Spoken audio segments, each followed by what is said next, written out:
To those who don't know, Reymart Gaballo recently fought over in the Philippines, my home country, against Ricardo Sueno. Fight ended in the second round with Gaballo knocking down Sueno not once, not twice, not three times, but a total of four times, which led to the stoppage win. Um, the fight's here on YouTube, so if you want to see it, just search it up here on YouTube.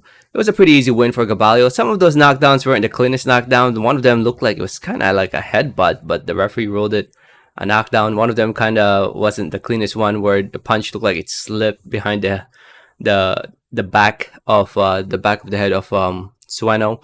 So not the cleanest knockdowns, but the final knockdown was definitely a clean one. But yeah, Gaballo got the win as expected. And he claimed the WBA Asia Continental belt, as well as the vacant WBO Oriental Bantamweight belt.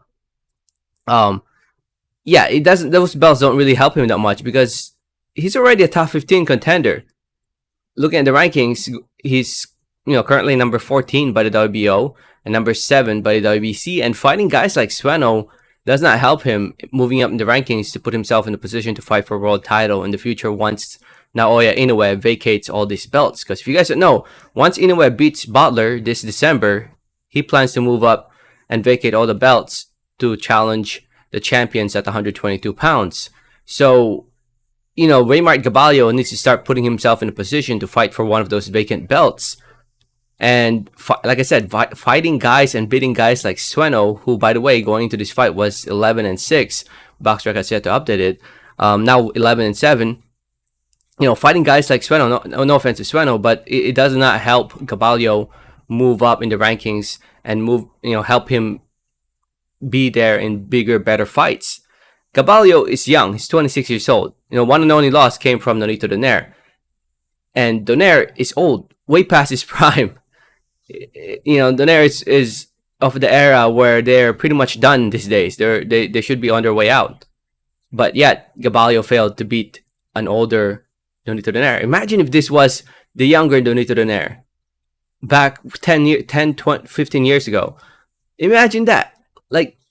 Imagine a 26-year-old Donaire versus a Gaballo right now. Donaire would destroy Gaballo even worse. But I don't know. Right now, when it comes to boxing in the Philippines, there's still a lot of work to be done. There still needs to be that fighter to rise for the occasion to replace the big names like Pacquiao and Donaire. Pacquiao, as we all know, already retired. Pacquiao actually was there ringside watching this fight, and Donaire is pretty much on his way out as well. So there's work to be done.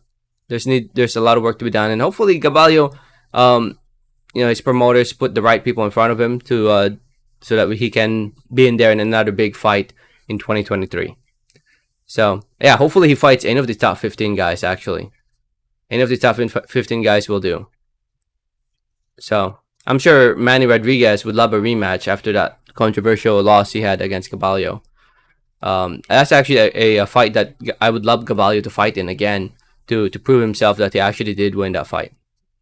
So anyway, let me know your thoughts and comments. Thanks for listening and watching, and like always, have a great day. Alright, thanks.